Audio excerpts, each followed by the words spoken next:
of pride that goes between the two countries, a lot of friendship, but we do want to make sure we go over there and win that tournament, as we have for the most part down through the years. But not every year. Oh, no. Takeo did win in 1988, and I believe another Japanese player won in a year other than that. Wiseman, one more. Now he takes the lead by 6 pins. And he's starting to feel it. You can see it in his eyes. He walked back, kind of clenching those fists. He's feeling confident right now. He knows both lanes, knows how to get it done. Harada, the last time he bowled, was leading by 14. Now he trails by 6. Does this affect him mentally? Well, I'm not exactly sure how he thinks, except I believe he's going to get up here and make a good delivery. He seems to be very confident, especially on this right-hand lane. Flushed at 10 right in the pit, and he takes the lead back by 4 pins, as we see the scoreboard right there. 4 pins the difference through 7 frames. Harada now can increase that lead to 14 with the strike here in the 8th frame.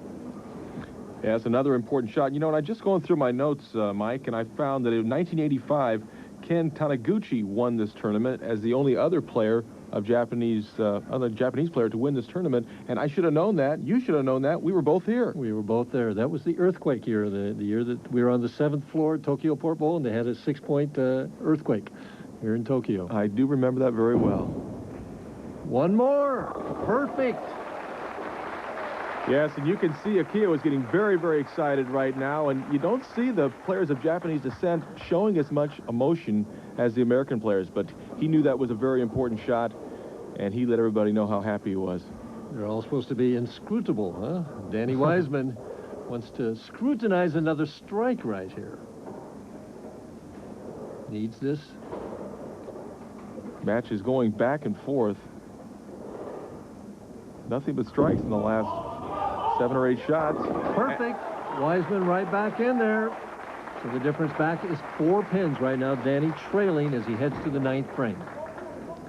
Well, this is what they call the foundation frame. Danny Wiseman trailing by 4 pins really needs to strike here in the 9th frame to control his own destiny going into the 10th frame, or to have a better chance of controlling it. So it comes down who's going to blink first here. That's right.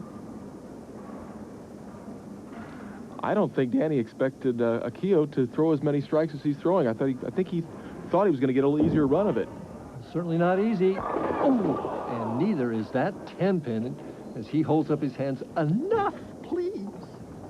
Yeah, he's not feeling very fortunate right now. I really feel like he thought that was going to be the one. He threw it just the way he wanted to, but the ball hooked out a little soon. Ended up being a ringing 10. Still in the match, though. Converts it. He's only down 5 pins. Anything can happen here. At the 10-pin. Walks away from it. Dead flush. But Akio Harada in a commanding position right now, especially if he could throw a couple more strikes. Well, if he were to strike on this shot right here, it would certainly put him in a position where he should win this match. But the 9th frame, as important as it was for Danny Wiseman, it is certainly very important for Akio Harada to strike here and put a little more distance between himself and Danny. Leading by 5 on 4 in a row, 9th frame.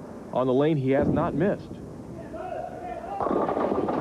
Crept just a smidge high, left that 4-pin.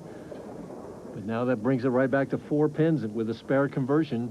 Akio has them heading to the 10th frame. Both players would be on spares. Well, he still has the match pretty well in hand as far as being able to control his own destiny. He spares in the 9th frame. If he strikes out in the 10th, he wins. And there's nothing Danny Wiseman can do. So Danny's got to sit there and kind of hope he gets a break. Cross lane at the 4-pin. No trouble. Really, whether you're a Japanese professional bowler or an American professional bowler, as we look at the scoreboard right here, all you can ask for is the opportunity or be in the position that Harada's in right now. You're absolutely right. You know, you'd like to be able to go into the 10th frame and not have to do anything. But if somebody were to say, I'm going to put you in the 10th frame and you have a chance to shut out your opposition, you're going to take that every time. Let's see if he can take advantage of it right now.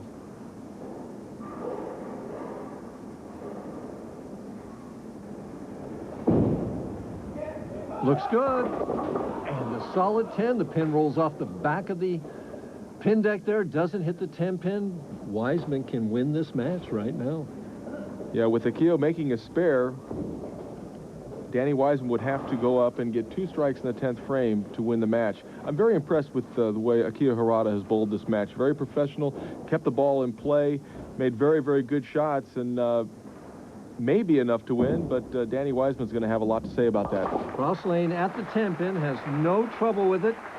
He's got 2 4-pins and 2 10-pins and all the rest strikes. If he strikes on the count ball here, he'll finish with 228, lost only 2 pins in count. Really not very lucky. No, not very lucky at all. And I believe he needs at least 8 pins to force Danny Wiseman to go up and get that double. So he wants to make a good shot to keep the pressure on Danny. Right back in the pocket. Right behind the shot there, so you get a great view of it. Everybody does. Finishes with 228. Situation now is Wiseman needs 2 strikes and 4 pins in order to be a winner. Yeah, the 4 pins would be very simple to get. It's the 2 strikes that are going to be difficult. Right now, he's up in the 10th frame. Needs his first strike.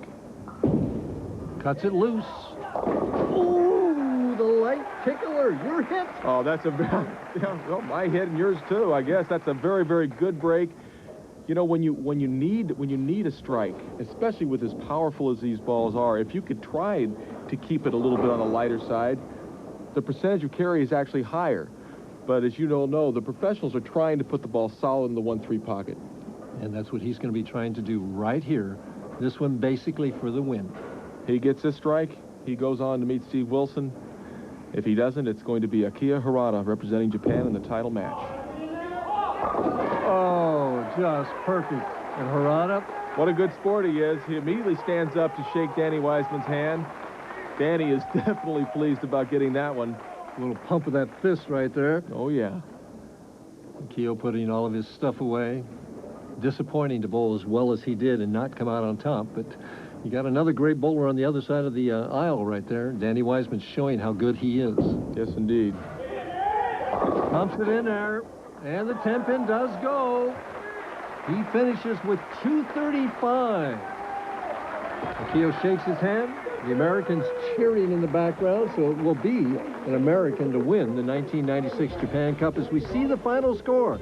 Danny Wiseman, a victor, 235. Akio Harada, 228.